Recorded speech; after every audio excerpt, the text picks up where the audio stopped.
Friends, आज हम समझेंगे कि small cap, mid cap and large cap stocks कौन से होते हैं। कल ही association of mutual fund of India ने नई लिस्ट जारी करी है।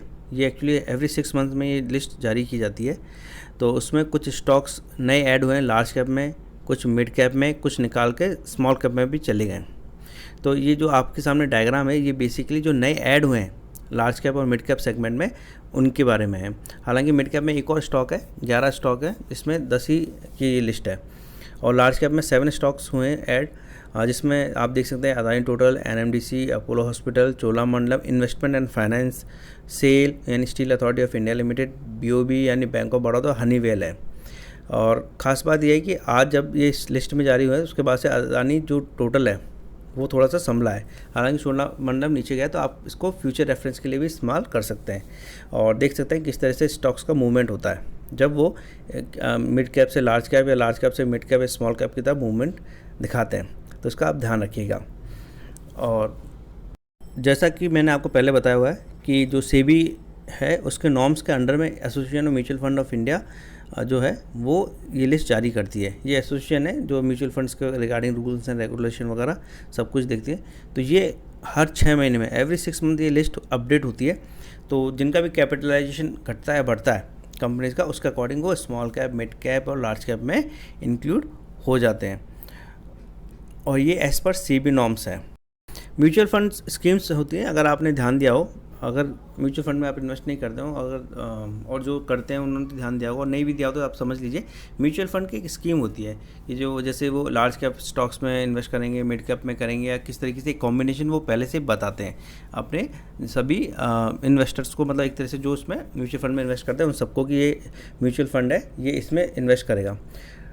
तो जब भी ये क्लासिफिकेशन होता है या रीजिक आप कह सकते हैं, जब भी ये वापस लिस्ट अपडेट होती है तो उसके अकॉर्डिंग म्यूचुअल फंड्स को अपने अगर उन्होंने मान लीजिए लार्ज कैप फंड्स के रिगार्डिंग म्यूचुअल फंड बना हुआ है तो लार्ज कैप में ही वो इन्वेस्ट करेगा। अब कोई स्टॉक लार्ज कैप से मिड कैप में मूव कर जाता है तो होता ये है कि उनको वो मिड कैप से पैसा निकाल के लार्ज कैप में वापस डालना पड़ता है। तो इससे हम ये समझ सकते हैं कि जब भी ये लिस्ट अपडेट होती है तो काफ़ी बड़ी रिस्क होती है। कुछ स्टॉक्स में से पैसा निकाला भी जा सकता है, कुछ स्टॉक्स में पैसा डाला भी जा सकता है। तो उससे आप समझ सकते हैं कि स्टॉक्स में किस तरह का मूवमेंट आता है। जैसे कि आप आज अदानी टोटल में देख सकते हैं, एक वक्त वो बहुत नीचे था और काफ़ी वॉलेटिलिटी रही और फिर वापस वो लगभग काफ़ी मतलब जो दिन में सबसे लो पहुंच गया था उससे उसने वापस गेन किया और अपने लगभग कल के डे के आसपास ही उसने क्लोज किया। कोई बहुत ज़्यादा अंतर नहीं रहा। जिस हिसाब से अदानी टोटल गिर रहा था उस हिसाब से हम देखें तो पिछले 2 दिनों से अदानी टोटल जो गैस है उसकी स्थिति काफ़ी अच्छी है। हालांकि चोलामंडलम पहले अप था, फिर ग्रीन मतलब फिर रेड हो गया। बीओबी आज थोड़ा हल्का सा पॉजिटिव था। तो आप according to your risk, according to your risk appetite, यानी आपको जितना रिस्क ले सकता है उसके अकॉर्डिंग, और जिस हिसाब से आपको पैसा है उसके हिसाब से आप सोच सकते हैं, देख सकते हैं किस में इन्वेस्टमेंट किया जाए। अब इस लिस्ट में जो मैंने आपको बताया नए ऐड हुए वो तो बता दिए, लेकिन कुछ ऐसे भी स्टॉक्स थे जो लार्ज कैप से मिड कैप में चले गए, HPCL है ना, Alkem lab, about India, Hindustan aeronautics है ना। ये 7 कंपनीज थी। अब 7 अगर नई ऐड हुई हैं तो 7 कंपनीज पुरानी जो है वो एक्चुअली डाउनग्रेड हो गई हैं लिस्ट में। तो उसका आप ध्यान रखिएगा। अब देखी जाए तो जैसे जो भी कंपनीज ये इस्तेमाल करते हैं उसमें से जो टॉप 100 कंपनीज होती है मार्केट कैपिटलाइजेशन, जो भी टॉप 100 होंगी, चाहे उनका मार्केट कैपिटलाइजेशन कुछ भी हो, तो जो टॉप 100 कंपनीज होती है उसको लार्ज कैप माना जाता है। अब आपको मैं बता दूं, हिस्टोरिकली ये देखा गया कि लार्ज कैप में जब अच्छा मूवमेंट आता है स्टॉक मार्केट में तो लार्ज कैप में सबसे ज़्यादा अच्छा मूवमेंट रहता है, मतलब ऊपर की तरफ मूव करते हैं। लेकिन जब मान लीजिए कभी नेगेटिव या बेरिश मोड में स्टॉक मार्केट चला जाता है तो सबसे कम लॉस जो होता है वो लार्ज कैप स्टॉक्स के अंदर ही होता है। तो इसको आप ध्यान रख सकते हैं। फिर उसके बाद मिड कैप होते हैं और फिर उसके बाद स्मॉल कैप होता है। तो जो कंपनीज टॉप 100 में रहती हैं वो तो लार्ज कैप बन जाती हैं।